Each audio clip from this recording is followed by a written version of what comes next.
আসসালামু আলাইকুম রহমতুল্লাহি ওয়া বারাকাতু। প্রিয় দর্শক, আশা করি আল্লাহ পাকের অশেষ রহমতে আপনারা সবাই ভালো আছেন। আজকের এই ভিডিওতে আলোচনার বিষয় হচ্ছে গিয়ে রাসূল পাক সাল্লাল্লাহু আলাইহি সাল্লাম এর গুরুত্বপূর্ণ 25টি সুন্নত। যেসব সুন্নত রাসূল পাক সাল্লাল্লাহু আলাইহি সাল্লাম সারা জীবন পালন করেছেন, সেসব সুন্নতের কথা আজকে এই ভিডিওতে আলোচনা করব। তাই ধৈর্য ধরে ভিডিওটি দেখলে জানতে পারবেন যে রাসূল পাক সাল্লাল্লাহু আলাইহি সাল্লাম কখন কখন সুন্নতগুলো পালন করতেন। তার মধ্যে সর্বপ্রথম যে সুন্নত সেটা হচ্ছে গিয়ে খাবারের শুরু এবং শেষে দোয়া পড়া কিন্তু সুন্নত। খাবার খাওয়া, যে কোনো খাবার খাওয়ার আগে দোয়া পড়তে হবে এবং খাবারের শেষে দোয়া পড়লে তাহলে সেটা সুন্নত। আচ্ছা, 2, ভালো কাজ ডান দিক থেকে শুরু করা সুন্নত। যে কোনো ভালো কাজ ডান পাশ থেকে শুরু করা হচ্ছে কি সুন্নত। 3, ওযু করার সময় ওযুর সুন্নতগুলো পালন করা কিন্তু সুন্নত। 4, বাম পা দিয়ে টয়লেটে প্রবেশ করা এবং ডান পা দিয়ে টয়লেট থেকে বের হওয়া। শুধু তাই না, টয়লেটে প্রবেশের সময় দোয়া পড়া এবং টয়লেট থেকে বের হওয়ার সময়ও দোয়া পড়া সুন্নত। 5 নম্বর, 2 হাতের কবজি পর্যন্ত ভালোভাবে ধোয়া সুন্নত। 6, মেসওয়াক করা সুন্নত। যে কোনো সময় মেসওয়াক করা কিন্তু সুন্নত। নামাজের আগে পরে অথবা গোসলের সময়, সকালের সময়, যে কোনো সময় মেসওয়াক করা কিন্তু সুন্নত। 7 নম্বর, প্লেটে খাবার খাওয়ার পরে আঙ্গুল চেটে চেটে খাওয়া কিন্তু সুন্নত। 8 নম্বর, বসে পানি পান করা সুন্নত। ধীরে স্বস্তিতে পানি পান করা সুন্নত। পানিতে নিঃশ্বাস না ফেলা সুন্নত। পোশাক ডান দিক থেকে পরা সুন্নত। মুস্কি হাসি দেওয়া সুন্নত। রাসূলুল্লাহ সাল্লাল্লাহু আলাইহি ওয়াসাল্লাম সবসময় মুস্কি হাসি দিতেন। মুস্কি হাসি দেওয়া কিন্তু সুন্নত। কাউকে দেখলে সালাম দেওয়া সুন্নত। 13 নম্বর, উপরের দিকে উঠার সময় আল্লাহু আকবার বলা এবং নিচের দিকে নামার সময় সুবহানাল্লাহ বলা সুন্নত।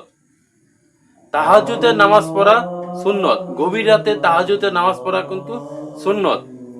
16 নম্বর, সব সময় জিকির করা সুন্নত। ফজরের ফরজ নামাজের পর অথবা ফরজ নামাজের আগে যে কোনো সময় জিকির তাসবিহ করা সুন্নত। 17 নম্বর, যে কোনো নেক কাজ নিয়ত করা, যে কোনো ভালো কাজে নিয়ত করা কিন্তু সুন্নত। 18 নম্বর, মানুষ যখন দুশ্চিন্তা করে এবং পেরেশানি থাকে, হতাশা থাকে, ডিপ্রেশনও থাকে, তখন মানুষের আল্লাহ পাকের কাছে দোয়া চাইতে হবে। এই দোয়া চাওয়ার কিন্তু সুন্নত। 20 নম্বর, কাজ শেষ করার পর, যে কোনো কাজ শেষ করার পরে আলহামদুলিল্লাহ বলা সুন্নত। 20 নম্বর, কাশি দেওয়ার পরে আলহামদুলিল্লাহ বলা সুন্নত। কারো যদি কাশি আসে, কাশি দেওয়ার পরে তাকে অবশ্যই আলহামদুলিল্লাহ বলতে হবে, বললে সুন্নত। 21 নম্বর, যে কোনো সুন্দর ভালো কিছু দেখলে মাশাআল্লাহ বলা সুন্নত। যে কোনো ভালো কাজ, ভালো যে কোনো জিনিস দেখলে যদি মাশাআল্লাহ বলেন তাহলে এটা সুন্নতের সওয়াব পাবেন। 22 নম্বর, ভুল কথা বা ভুল কোনো কাজ করে ফেললে আস্তাগফিরুল্লাহ বলতে হবে। ভুল কোনো কাজ, ভুল কোনো কিছু করলে, যে কোনো কিছু ভুল করলে আস্তাগফিরুল্লাহ বলতে হবে, বললে এটা সুন্নত। দুপুরে খাবারের পর বিশ্রাম নেওয়া কিন্তু সুন্নত। দুপুরে খাবার খাওয়ার পর বিশ্রাম নেওয়া সুন্নত। 20 নম্বর, খারাপ কোনো কিছু দেখলে তার নাউজুবিল্লাহ বলা সুন্নত। যে কোনো খারাপ কিছু দেখলে বা শুনলে সাথে সাথে নাউজুবিল্লাহ বলা সুন্নত। কেউ যদি কাউকে উপকার করে তাহলে জাযাকাল্লাহ বলতে হবে, তাহলে এটা সুন্নত।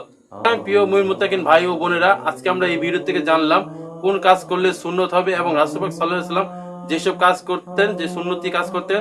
তো আমরা যদি আমাদের জীবনে এইসব সুন্নতি কাজগুলো নিয়মিতভাবে করতে পারি তাহলে অবশ্যই আমাদের এই জীবনটা সুন্দর হবে। আল্লাহ পাক সবাইকে এইসব বোঝার তৌফিক দান করুন এবং ভিডিও যদি আপনার ভালো লেগে থাকে অবশ্যই চ্যানেলটিকে সাবস্ক্রাইব করে ভিডিওকে লাইক করে দিবেন। তো সবাই ভালো থাকবেন, সুস্থ থাকবেন। আসসালামু আলাইকুম রহমতুল্লাহি ওয়া বারাকাতুহু।